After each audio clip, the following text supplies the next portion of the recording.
de savoir si un étranger vient vers eux-mêmes d'Israël. Ils ont continué à être très hospitaliers et à ouvrir leurs maisons aux étrangers. 4. Ils n'étaient pas le peuple de Dieu, mais dans un sens, ils avaient adopté le désir de Dieu pour son peuple et c'était que la lumière du vrai Dieu se répande sur toutes les terres du monde. 5. Les Moabites acceptèrent tout le monde et les introduisirent dans leur famille, mais ils n'adorèrent pas le vrai Dieu vie. Tous les Moabites n'étaient pas des ennemis d'Israël. Il y avait parmi les Moabites des gens qui ne se souciaient pas d'où ils venaient, ils seraient hospitaliers envers tout le monde. X. J'imagine qu'il y a des Américains qui épousent des Irakiens ici aux États-Unis, même si nous y sommes. N'attendez pas qu'il soit trop tard. Devenez membre de la chaîne Today et bénéficiez de réconfort et de soutien dans les moments difficiles. Cliquez sur le lien dans la description de la vidéo mardi. Page 3. Une guerre en Irak. Elimelech trouva donc refuge contre la famine à Bethléem en se rendant dans un pays étranger, où habitaient les ennemis de Dieu. IV.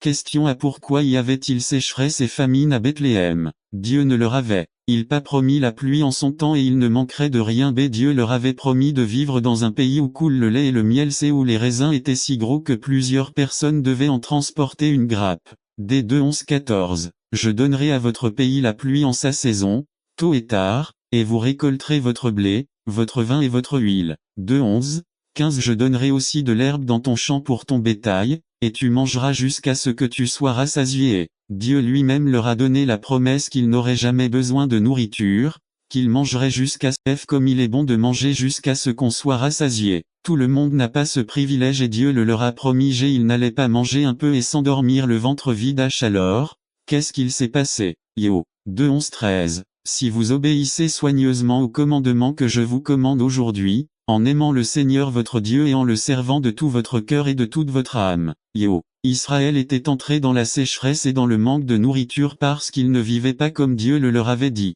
Ils avaient décidé de se séparer de Dieu et, suite à leur décision, les bénédictions ne tombèrent plus comme avant. Je dirais qu'une partie de ces paroles de Dieu implique également d'apporter la connaissance de Dieu à d'autres nations car s'il n'y a pas d'obéissance, s'il n'y a pas de véritable amour pour Jéhovah, alors les bénédictions de Dieu ne viennent pas elles en conséquence. Il n'y avait pas de pain à Bethléem. V. Maison du pain. Il est intéressant de noter qu'il n'y avait pas de pain à Bethléem. B. Eh bien, le nom Bethléem signifie maison du pain. C'est en anglais, ils utilisent le nom biblique Beth. Le M. Beth égale à maison ou ville de. Le M égale à pain. D. La famille d'Elimelech a dû quitter la maison du pain à cause du manque de pain. Lieu réputé pour son abondance de pain et destinataire des bénédictions promises de Dieu. N'attendez pas qu'il soit trop tard. Devenez membre de la chaîne Today et bénéficiez de réconfort et de soutien dans les moments difficiles. Cliquez sur le lien dans la description de la vidéo.